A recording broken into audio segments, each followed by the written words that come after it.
দর্শক আজকে দেখাবো এশিয়ার সবচেয়ে সুস্বাদু খাবার কুলফি মালাই কিভাবে তৈরি করে। প্রথমেই একটানা 7 ঘন্টা দুধ জাল দেওয়া হয়। ওয়াও, এর মধ্যে চিনি যাবে। এখানে 20 কেজি দুধ আছে এর মধ্যে। দুধে কতটুকু চিনি দিলেন? 2 কেজি। এই সরগুলো এইভাবে লাড়া দিয়ে ভাগিয়ে দিতে হবে।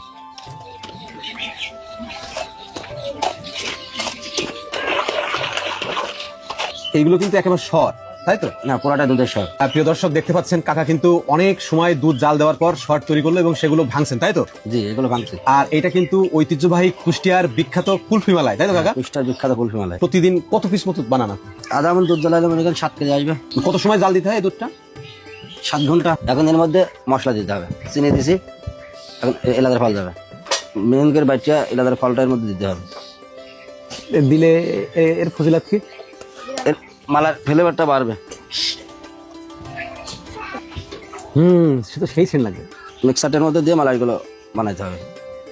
এই যে খাপটার ভিতরে বললেন, এটা কয় টাকার খাপ? এটা এগুলো 100 টাকা বিক্রি করে। এটা কয় টাকা ছাড়? এটা এগুলো 70 টাকা, এগুলো 50 টাকা, এগুলো 30 টাকা। এর ভিতরে কি কি দেন এটা কি বলা যাবে নাকি? না এটা সিক্রেট ব্যাপার, গোপনীয়? না, কোনো গোপনীয় নাই, বলা যাবে না কেন। দুধটা জ্বালানোর পরে আপনার চিনি আর এলাচ ফল। আপনার হাতে কেন মজা লাগে বলেন? হাতের মধ্যে কি আছে? দুধটা জ্বালায় মালার ফ্লেভারটা নিয়ে আসে। হাঁসের ভিতরে ভরতে ভরতে হঠাৎ এরকম পটের ভিতরে হচ্ছেন কেন? আপনার এইগুলো বাংলায় বিভিন্ন প্রান্তে এভাবে অর্ডারে চলে দেওয়া হয়। 1 লিটার মালায় 700 টাকা। প্রিয় দর্শক, কুলফি মালাই কিন্তু তৈরির প্রসেস প্রায় শেষের দিকে। আর কাকা এর মুখগুলো এঁটে দিচ্ছেন কি দিয়ে? এটা চুন আর আটা। চুন আর আটা দিয়ে। প্রিয় দর্শক, এই যে কুলফি মালাই, এটা হচ্ছে 16শো শতাব্দীতে কিন্তু এই মুঘল আমল থেকে কিন্তু এই কুষ্টিয়ার কুমারখালী অঞ্চলে মানুষজন এই কুলফি মালাইগুলো তৈরি করে। এর কিন্তু ঐতিহাসিক একটা ব্যাখ্যা আছে। এইটারে কুলফি মালাই বলা হচ্ছে কুলফি, অর্থাৎ হচ্ছে এই যে আচ্ছাদিত একটি কাপ।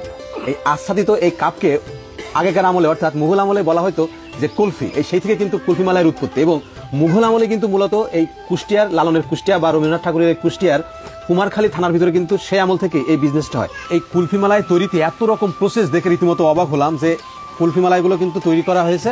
এবার এর উপরে দেখেন এই ফ্যান দিয়ে কিন্তু মিনিমাম 20 মিনিট এগুলোকে বাতাস দেওয়া হচ্ছে।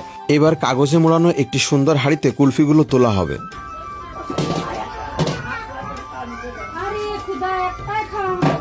কাজ কিন্তু এখনো শেষ হয়নি। এবার এই কুলফিগুলো সযত্নে নিয়ে যাওয়া হবে বাসা থেকে 2 কিলোমিটার দূরে একটি বরফ তৈরির কারখানায়।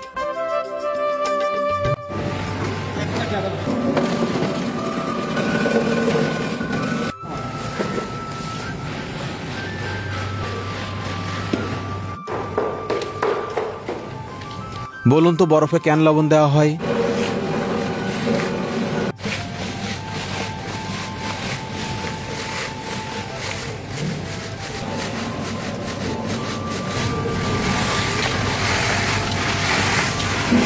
কুলফি মালাই তৈরি হয়ে গেল। কুলফি মালাই তৈরি হয়ে গেল। এখান থেকে একটা তুলে আমাদের দেন তো। এটা কয় টাকা? এগুলো 100 টাকা।